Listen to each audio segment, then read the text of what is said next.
Midnight Club 3 Dub Edition is one of the best racing games ever created. Released in 2005 with a remixed version a year later, Rockstar San Diego brought the arcade street racer to compete with Need for Speed. During the rise of Fast and the Furious inspired car culture, cars like the 80 Supra and R34 Skyline soared in value to over $100,000. EA Black Box's Underground series for Need for Speed captured the street racing vibe fans craved, emulating movie-style racing without legal risks. After Underground 2 and Most Wanted, many believed no arcade racer could top them, but they were wrong. Enter Midnight Club 3W Edition, a game set in 4 distinct cities: San Diego, Atlanta, Detroit, and Tokyo, with over 100 cars to buy, upgrade, and visually customize, including the Saleen SR Mustang, Saleen S7, Mercedes-Benz CLK-GTR, and Lamborghini Murcielago. The arcade racer was well executed, giving Need for Speed a genuine challenge while still maintaining a strong cult following today. What bothers that community now is that since Rockstar has been fully committed to producing major blockbuster games such as Grand Theft Auto 6, whatever Red Dead sequel they are planning, and the planned Max Payne remaster, there hasn't been much talk of a new Midnight Club since the GameSpy servers for Midnight Club Los Angeles went offline in 2014. To this day, we are left with emulators and memories of the cars and features that were present. For example, some Soapbox servers for Need for Speed World have recently added a few Midnight Club legends, such as the cars I mentioned earlier, the Saleen SR, Saleen S7, CLK-GTR, and others. However, there is one car that was recently released that a few people seem to have forgotten existed.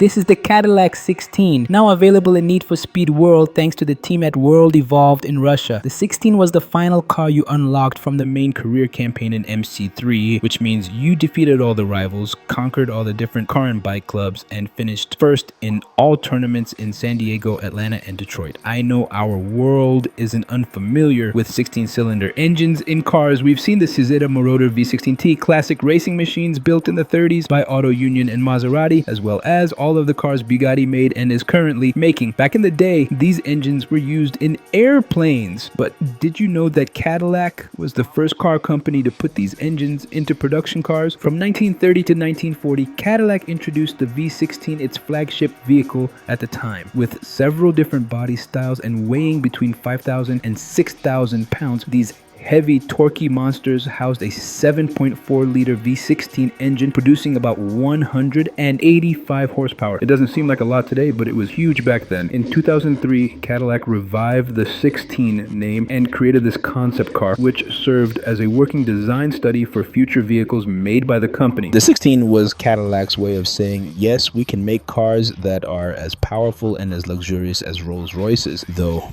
I think they probably went a bit overboard with their luxury ambitions. The interior was draped in leather and real finished wood with a solid crystal Cadillac logo on the steering wheel and a chronographic Bulgari clock on the dashboard. The centerpiece of this car, though, was the engine, a 13.6-liter aluminum 32-valve V16 engine producing 1,000 horsepower and 1,000 pound-feet of torque, with all that power going straight to the rear wheels via a 4-speed modified automatic transmission. At the time, it was the biggest displacement engine ever fitted into a car, even though it was a concept car, even though it was featured in other games such as PGR 3 and 4, Asphalt 8, and Test Drive Unlimited. Most of us recall winning this beauty in Midnight Club 3, as well as it being the fastest and heaviest luxury car in the game, and the most powerful car overall. The 16 arriving in Need for Speed World is really special, so much so that the only way to get it is to build it. This car is the third vehicle that WorldEvolved has added to their server that requires blueprints to construct, with the first being the Marussia B1, which I've already reviewed, and the second being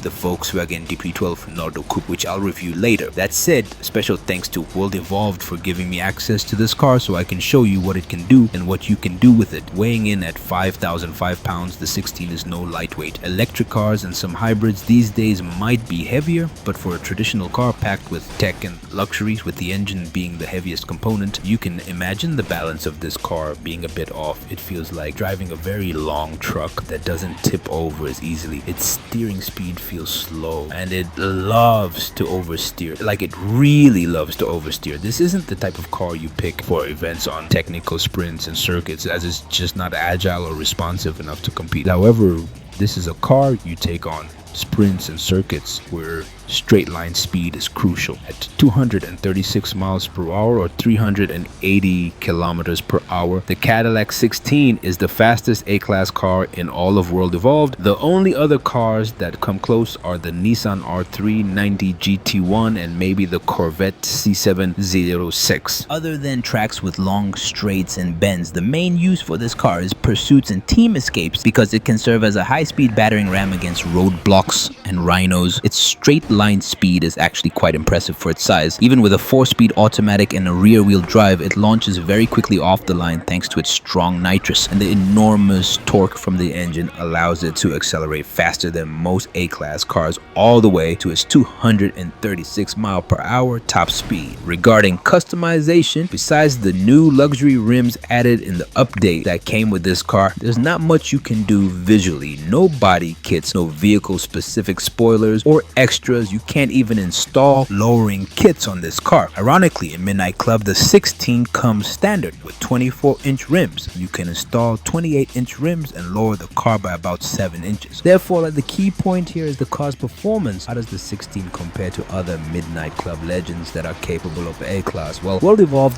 does have the Mercedes-Benz CLS AMG, though a 63, not a 55, the Mercedes-Benz CLK-GTR, and that Lotus Esprit V8, though a pre-facelift model, not the post-facelift with the rounded tail lights. Let's test the 16 against those cars at Station and Fisher. Remember, though it might be a sprint, Station and Fisher also features a good number of technical corners, which certainly will not help the 16 in any way, but let's see how well it does regardless.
So unfortunately, it finished in last place, but not by much. The CLK-GTR is the most capable A-Class car on this server, and the WorldEvolved team has been consistently updating the performance of cars, which is why the CLS is now quite good. I will say though that if it weren't for the 16's incredible acceleration and top speed, it wouldn't have finished this course right behind the Esprit and the CLS. To make things even more interesting, let's run that test again, but instead of the 16 taking on the MC3 Legends, let's see it compete against another big luxury sedan concept, the Lamborghini Estoque. Built in 2008, the Estoque was Lamborghini's attempt to re-enter the four-door market since the LM002 back in the early 90s. Though the company went on to produce the Urus instead, the Estoque could have been a highlight for Lamborghini as well. A 3,700-pound luxury sports saloon with a V10 engine, a 7-speed dual-clutch transmission, and all-wheel drive. In comparison to the 16, the Estoque is lighter and has more traction, but let's see how things really turn out.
Well now, how about that? The heavier 16 outpaces the Lamborghini by nearly 3 seconds. Why? Power. The 16 has vastly more power and torque than the Lambo, making the difference clear. And even though the Lambo felt more agile, the 16 is simply an absolute powerhouse with more luxury than even a Lamborghini. So while the 16 finished last compared to other MC3 legends, it's still one of the fastest large sedans you can drive and race in A-Class on this WorldEvolved server. So how would I rate this car? Well, the 16 is the fastest A-Class car here with immense acceleration and very strong nitrous. So speed, acceleration, and nitrous are all 5 out of 5. Handling, on the other hand, is getting a 1 out of 5 from me. The car is drivable, but it feels too heavy to be an all-arounder, and there isn't enough grip to counter the car's slow steering. Therefore, overall, the Cadillac 16 earns a 16 out of 20 from me. The 16 is incredibly fast in a straight line in A-Class, but its handling holds it back, so it's best for races with long straights and bends or just team escapes. With that said, I hope you enjoyed this NFS World Car review. Don't forget to like the video and subscribe to the channel. There's still more